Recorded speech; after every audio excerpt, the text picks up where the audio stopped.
म्हणजे प्रेमभंग झालेला कुठला पण शायर आत्महत्या करत नाही बघा. डिप्रेशन मध्ये जात एवढं बास आता सुचल काहीतरी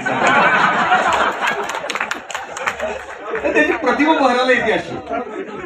म्हणजे त्याच्या आयुष्यात जे प्रेम निघून गेलं असतं ना, त्याचा विश्वासघात केलेला असतो, त्याला धोका दिला असतो, त्या प्रेमाला पण तो उन्नत उदात्त बनवतो. अगदी धोका देऊन गेलेली प्रेयसी असती तिला पण म्हणतो की रंजिशी सही दिल ही दुखाने के लिए, रंजिशी सही दिल ही दुखाने के लिए आप फिर से मुझे छोड़ जाने के लिए.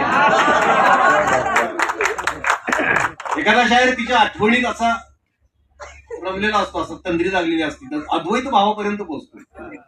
अच्छा खासा बैठे बैठे गुम हो जाता हूं मैं, अक्सर मैं नहीं रहता तुम हो जाता. फैज अहमद फैज तर तिच्या आठवणीच्या जखमा बऱ्याच होत देत. तुम्हारी यादों के जब जख्म भरने लगते हैं, तुम्हारी यादों के जब जख्म भरने लगते हैं